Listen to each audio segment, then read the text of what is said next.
नमस्कार, आप सभी का स्वागत है द मनमौजी पर और मैं हुस्ने आपके साथ। कोलकाता के आरजीकर मेडिकल कॉलेज और अस्पताल में एक जूनियर महिला डॉक्टर के साथ हुई हैवानियत की घटना ने पूरे देश को हिलाकर रख दिया है। ये मामला धीरे धीरे और तूल पकड़ता जा रहा है। जिस निर्ममता के साथ महिला डॉक्टर की बलात्कार के बाद हत्या हुई, उस घटना ने कोलकाता के साथ साथ पूरे हिंदुस्तान को स्तब्ध कर दिया है। इस घटना को लेकर बंगाल से दिल्ली तक आक्रोश है। हर कोई इस भयावह घटना के बारे में बात कर रहा है। पीड़िता को इंसाफ मिले, इसके लिए हर जगह हड़ताल, जुलूस और प्रदर्शन हो रहे हैं। सबकी एक ही मांग है कि पीड़िता को न्याय मिले, उसके साथ इंसाफ हो, महिलाओं की सुरक्षा हो। Kolkata doctor rape murder case को सरकार, विपक्ष और डॉक्टर सब सड़क पर हैं। ऐसे में इस घटना को लेकर बंगाल की सीएम ममता बनर्जी के कई तरह के बयान सामने आ रहे हैं। तो वहीं उसी अस्पताल में बुधवार यानी 14 अगस्त की आधी रात को अचानक कुछ प्रदर्शनकारी अस्पताल में घुस गए और उन लोगों ने अस्पताल में जमकर तोड़फोड़ की, जिसके चलते इस सिलसिले में कोलकाता पुलिस ने कार्रवाई करते हुए 9 लोगों को गिरफ्तार किया है। वीडियो में आप साफ देख सकते हैं कि इन हमलावरों ने किस तरह से अस्पताल को तहस नहस कर दिया था। यहाँ पर उन्होंने मरीजों के बेड तक को भी नहीं छोड़ा, उसे भी तोड़ दिया था। तो वहीं इस पर अब सवाल खड़े हो रहे हैं कि आखिर ये लोग कौन थे, कहां से आए थे और ये चाहते क्या थे। इस हमले को लेकर बंगाल बीजेपी ने ममता सरकार पर आरोप लगाते हुए कहा कि टीएमसी के ही कुछ गुंडों ने यहां पर तोड़फोड़ की है और सबूतों को मिटाने की कोशिश की है। यह चीजें अस्पताल और स्थानीय प्रशासन पर गंभीर सवाल खड़े करता है। अस्पताल में सबूत मिटाने के लिए तोड़फोड़ की गई, यहाँ बहन बेटियां सुरक्षित नहीं है। बीजेपी नेता शुभेंदु अधिकारी ने केंद्रीय गृह सचिव अजय भल्ला और सीबीआई के निर्देशक को पत्र लिखा है, जिसमें कहा गया है कि आरजीकर अस्पताल में सीएपीएफ फोर्स की तैनाती की जाए ताकि सबूतों से छेड़छाड़ न हो सके। बीजेपी के साथ साथ अब इंडिया गठबंधन के भी कुछ नेता देर से ही सही लेकिन वो अपनी नींद से जाग चुके हैं और उन्होंने ममता सरकार पर सवाल खड़े किए हैं। अभी तक ये लोग सिर्फ ट्विटर तक ही सीमित थे, लेकिन अब इनकी भी आवाज निकली है। मतलब इतने दिनों तक मौन व्रत रखा था और अब जाकर इन्होंने कुछ बोला है। आपको बता दूं कि कांग्रेस सांसद और विपक्ष के नेता राहुल गांधी ने कोलकाता के आरजीकर हॉस्पिटल में ट्रेनी डॉक्टर के साथ बलात्कार और हत्या की घटना की कड़ी निंदा की है। राहुल गांधी ने अपने सोशल मीडिया एक्स पर एक पोस्ट शेयर करते हुए लिखा कि कोलकाता में जूनियर डॉक्टर के साथ हुई रेप और मर्डर की विभत्स घटना को पूरा देश स्तब्ध है। उसके साथ हुए क्रूर और अमानवीय कृतज्ञ की परत दर परत जिस तरह से खुलकर सामने आ रही है, उससे डॉक्टर्स कम्युनिटी और महिलाओं के बीच असुरक्षा का माहौल है। इस घटना ने सोचने पर मजबूर कर दिया है कि अगर मेडिकल कॉलेज जैसी जगह पर डॉक्टर सेफ नहीं है तो किस भरोसे अभिभावक अपनी बेटियों को पढ़ाने बाहर भेजे। निर्भया केस के बाद बने कठोर कानून भी ऐसे अपराधों को रोक पाने में असफल क्यों है। हाथरस से उन्नाव और कठुआ से लेकर कोलकाता तक महिलाओं के खिलाफ लगातार बढ़ती घटनाओं पर हर दल, हर वर्ग को मिलकर गंभीर विचार विमर्श कर ठोस उपाय करने होंगे। मैं इस असहनीय कष्ट में पीड़िता के परिवार के साथ खड़ा हूं। उन्हें हर हाल में न्याय मिले और दोषियों को ऐसी सजा मिले जो समाज में एक नजीर की तरह प्रस्तुत की जाए।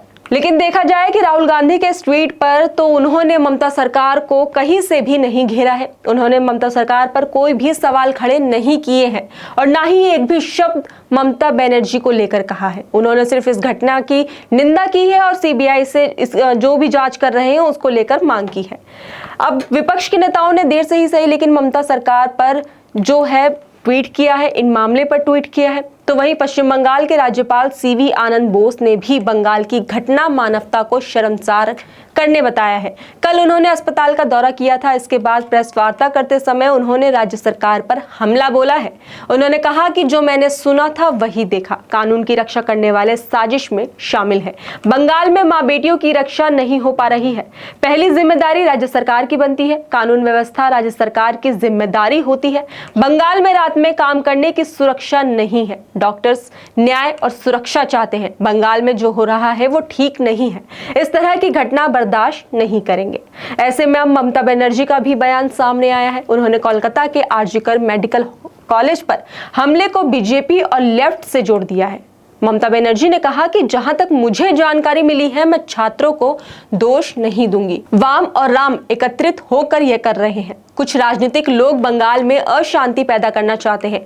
घटना दुखदाई है, विचलित करने वाली है। सीबीआई को सारा डिटेल दे दिया गया है, जांच हो रही है। कभी कभी इस तरह की घटनाएं होती हैं। उन्नाव में भी घटना हुई थी, पुलिस जांच कर रही थी। कोर्ट ऑर्डर पर हमें कोई आपत्ति नहीं है। ये छात्र आंदोलन नहीं बल्कि असामाजिक लोगों की करतूत है। कल पुलिस पर हमला हुआ। उन्होंने आगे कहा कि आरजी कर में जो क्षति हुई है, जिन्होंने ये तांडव किया है, वे आरजी कर के छात्र आंदोलन से जुड़े नहीं है, वे बाहर के लोग हैं। मैंने जितनी वीडियोस देखी हैं उसमें किसी के हाथ में राष्ट्रीय ध्वज है, वे भाजपा के लोग हैं, और कुछ लोगों के हाथ में सफेद लाल झंडे हैं। पुलिस के लोगों पर बहुत आक्रमण हुआ, लेकिन मैं उन लोगों को साधुवाद देना चाहूंगी कि उन्होंने धीरज नहीं खोया, उन्होंने अशांति के लिए किसी को चोट नहीं पहुंचाई। अब केस हमारे हाथ में नहीं है बल्कि सीबीआई के हाथ में है। आपको कुछ बोलना है तो सीबीआई को बोले, हमें कोई आपत्ति नहीं है।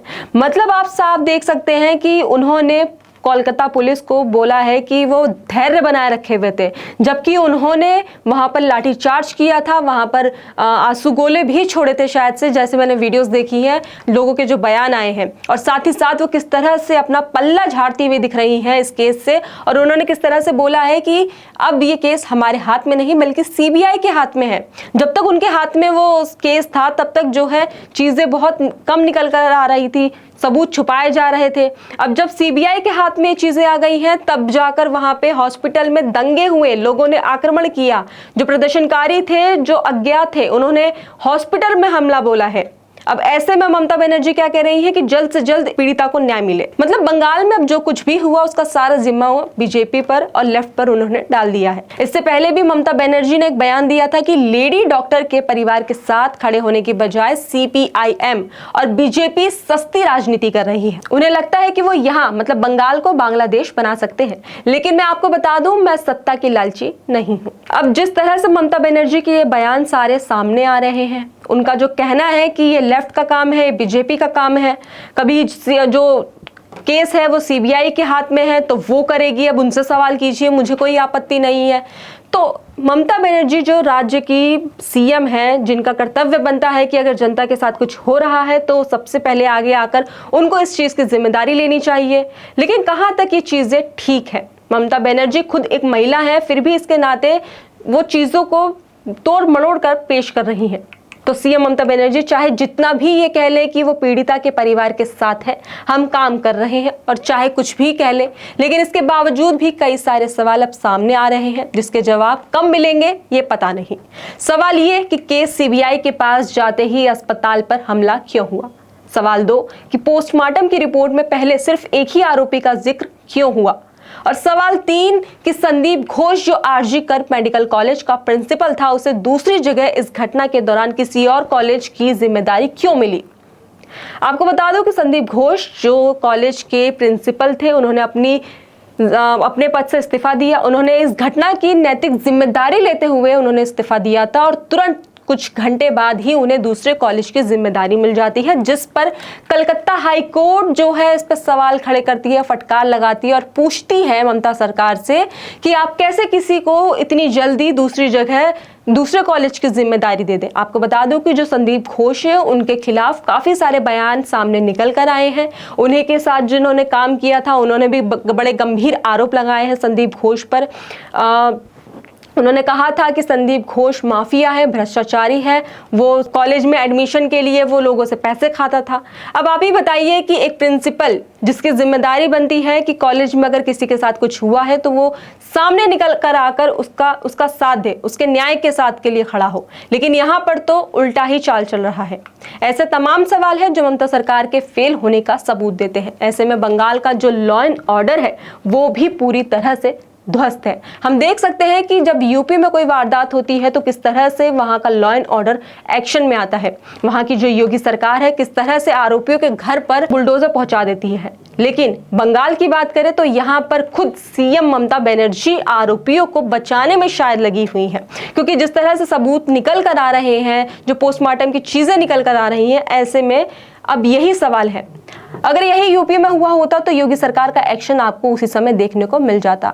तो जहां एक तरफ नेता इस पर अपनी सियासी रोटियां सेक रहे हैं, तो वहीं दूसरी तरफ कलकत्ता हाई कोर्ट एक बार फिर से ममता सरकार को फटकार लगाई है। मेडिकल कॉलेज के अंदर घुसकर जो तोड़फोड़ की गई थी, इस मामले में कलकत्ता हाई कोर्ट ने हस्तक्षेप किया है, सवाल उठाए हैं ममता सरकार पर। उन्होंने कहा कि कोलकाता के आरजी कर मेडिकल कॉलेज एवं अस्पताल में हाल ही में हुई बर्बरता की घटना पर गंभीर चिंता व्यक्त की है। हाईकोर्ट ने कहा कि यह सरकार की नाकामी है और मेडिकल कॉलेज को बंद कर देना चाहिए। हाईकोर्ट ने जोर देकर कहा कि यह सरकार की जिम्मेदारी है कि वो एक ऐसा वातावरण बनाए जहां हेल्थ प्रोफेशनल हिंसा या धमकी के डर के बिना अपने कर्तव्यों का पालन कर सके। न्यायाधीशों ने भविष्य में इस तरह की घटनाओं को रोकने के लिए तत्काल और प्रभावी उपाय करने का आह्वान किया है। मतलब अब साफ है कि कलकत्ता हाईकोर्ट भी ममता सरकार पर फटकार लगाते हुए उन्हें आदेश दे रही है, उन्हें कड़े नियम दे रही है, क्योंकि ममता सरकार पूरी तरह से फेल है उस राज्य को संभालने के लिए, उस घटना को संभालने के लिए। क्योंकि जिस तरह से वो अपने इस केस से पल्ला झाड़ती हुई दिखाई दे रही हैं कि ये केस हमारे पास नहीं है, सीबीआई के पास है, तो ऐसे में ममता सरकार कहां भूमिका निभा रही है ये तो वही जाने। ममता बनर्जी की सरकार अब चारों तरफ से घिरती हुई नजर आ रही है। बता दें कि कोलकाता के आरजी कर मेडिकल कॉलेज में ट्रेनी डॉक्टर के साथ रेप के बाद उसकी हत्या करने के आरोप में पुलिस ने संजय रॉय नाम के एक शख्स को गिरफ्तार किया है और उसे 14 दिन की न्यायिक हिरासत में भेजा गया है। अब ऐसे में सवाल सिर्फ यही खड़ा होता है कि आखिर कब पीड़िता को न्याय मिलेगा और कब ममता बनर्जी इन चीजों को देखेगी और इंडिया गठबंधन जो हर मुद्दे पर एक साथ खड़ा होता है, लेकिन इस मुद्दे पर उन्होंने छितर बितर हो चुके हैं, उन्होंने इस पर कुछ भी नहीं कहा है और बोला भी है तो सिर्फ ट्विटर तक ही बोला है। कुछ नेता है जो निकलकर सामने आकर बोल रहे हैं, लेकिन पूरी तरह से वो ममता बनर्जी की सरकार पर हमलावर नहीं है। या तो उन्होंने सिर्फ इस घटना की निंदा की है या फिर इस घटना को फास्ट ट्रैक पर ले जाने का कहा है। तो ऐसे में अब बहुत सारी चीजें हैं जो अभी देखना बाकी है। फिलहाल इस खबर पर आपकी क्या राय है हमें कमेंट बॉक्स में जरूर बताएं।